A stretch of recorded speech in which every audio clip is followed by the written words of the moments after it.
the economy work and grow even faster. Very small price. Business Express. Studio. Smooth. Mics are up. 98.1.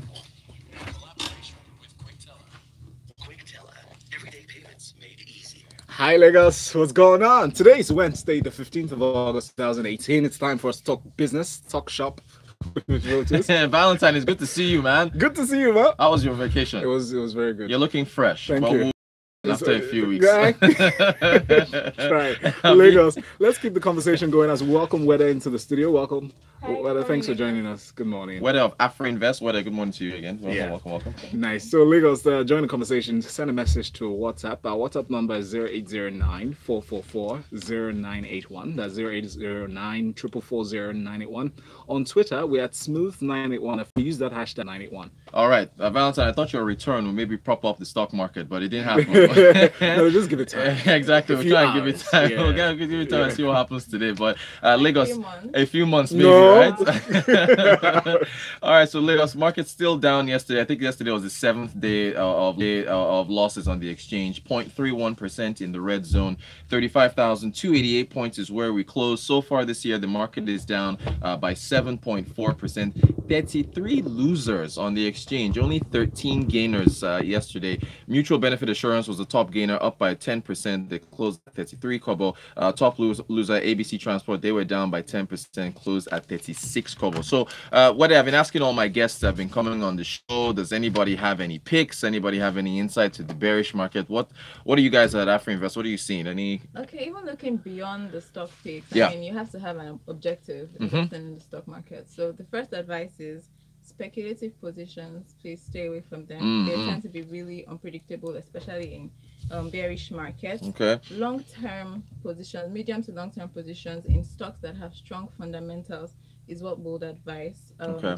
So we advise our clients to begin to set funds aside, basically to re-enter, to take positions towards the end of Q3 Okay. 2018, because currently the stock market is undervalued. It's, Right.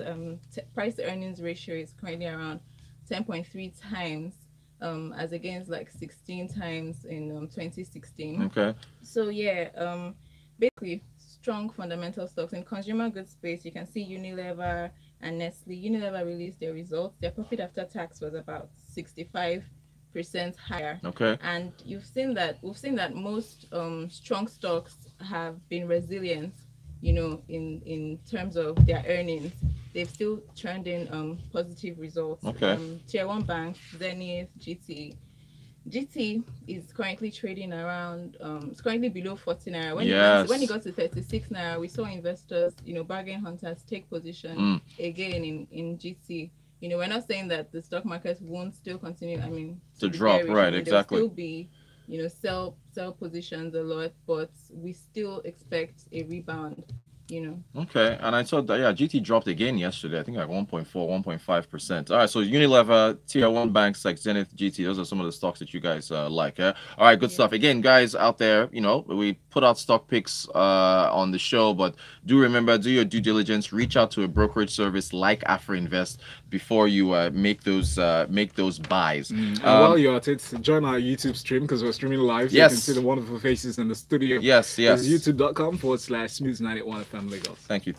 All right, so from stocks, we move to pensions. Now, this story is coming from Leadership newspaper. Their headline here, federal governments and the states fail to adopt the new 18% monthly pension contribution. Where they help us out here, what's going on? Federal government and the states don't seem to be carrying their weights for pension contributions. Well, this doesn't come as so much of a surprise. Yeah. I mean, the federal and, you know, state institutions still struggle, states especially still struggle to, you know, pay even normal remuneration to their workers, and they still depend heavily on FAC, which is the federal allocation to the states. So if they're still depending on the FAC, the contribution, because before in 2014 it was about 14%, 15% that they had to contribute, at 7.5 from both the employer and employee, and now it's 18%. So talking about remitting more funds is obviously going to be tough for the states, and looking at quality of life for, you know, people working in the government. You know, they're thinking after retirement, what next in terms of money. So it seems like it can fuel corruption, in the public sector where less than 5%, have met this 18% target. Right. Yeah, but the private sector, we have like about 80% private sector players meeting the pension target of 80%. And again, I think that the 18%, it's 10 on behalf of the employer, 10 right? on behalf of And the then employer 8 and 8 on the behalf unemployed. of the employee. All right, let me quote the director of the Center for Pension Rights Advocacy, CPRA here, Mr. Takor Ivo, who said that she's urging trade unions to mount pressure on the government to comply with this new monthly pension. Of course, the trade unions, last I heard from them, they popped up when fuel was it when fuel was the price was right. That's when they pop up. So trade unions, help us out, those in the public sector.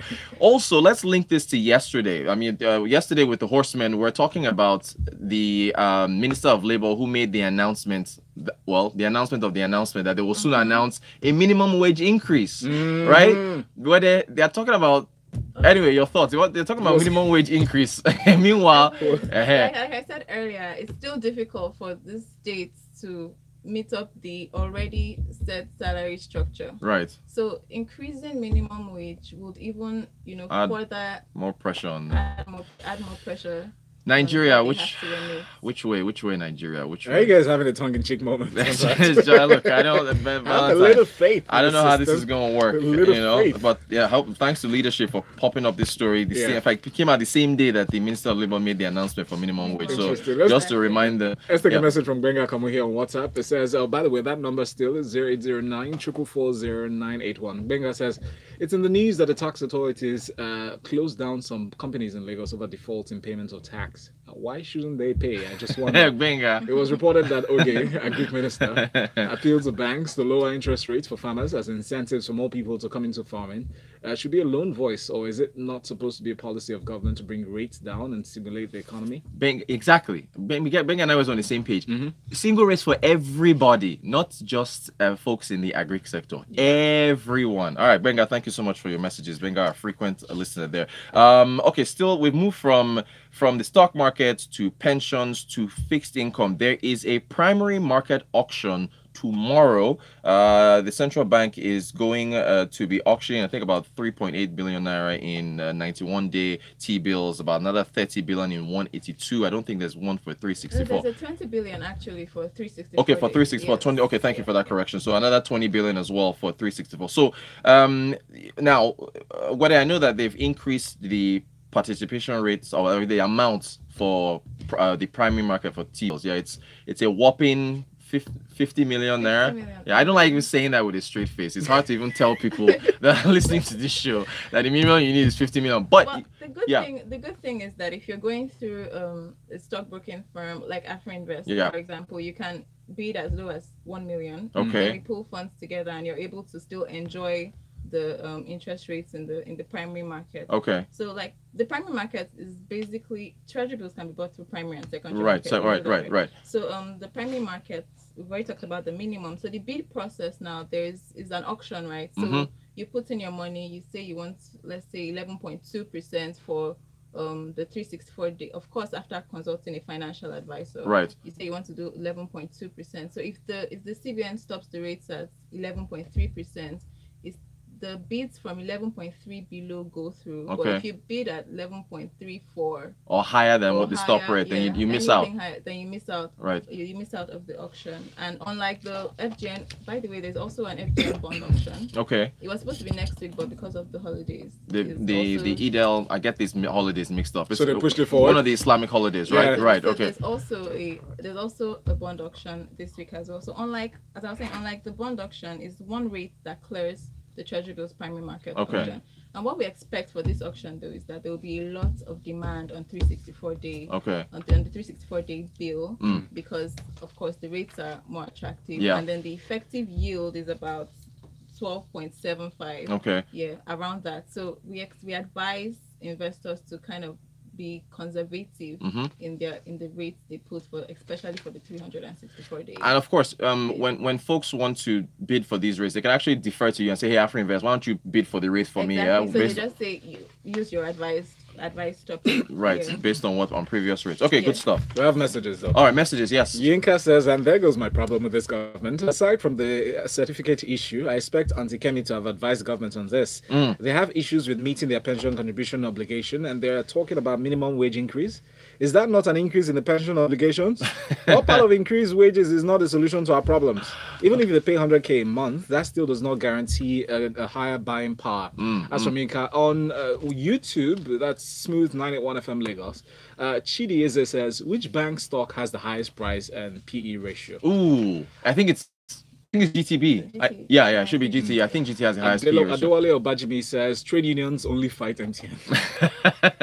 Sito we didn't say that, so that's Adewale on YouTube. We didn't say that. Sito says, nice one, guys. Can we have this show for 30 minutes? If you pay more. Exactly. Yeah. Any news on the recently announced recapitalization of insurance companies? Any news on that? No, that hasn't. Pencom announced that the recapitalization of insurance companies, that's been the announcement for the 3 different tiers that they're going to use, but I don't think they've moved forward on that as far as that's concerned. So they still just set that out there, but nothing's moved forward. All right, Chidi, is it the what messages? Still more. And you can come in with you guys on the million, yeah? Yes. Okay, great. 100,000. Great. There are levels to the rates, guys. Exactly. Bankimbo says, is this auction open for tomorrow? For all of tomorrow? No. It's only a few hours, it yeah? closes by 10 a.m. tomorrow, so you need to. Yes, because this is not political. If it's not political, it does not make sense. Anyway. Thank you for that, Rainmaker. That's the much we get, guys. All right. Thank you very much, Rotus. And Wede, thank you so much as well. Yeah. Because we'll come back to this at 7:30. Remember, we joined the analyst coming into the studio for detailed analysis of newspaper stories inside of Freshly Pressed. Thank you.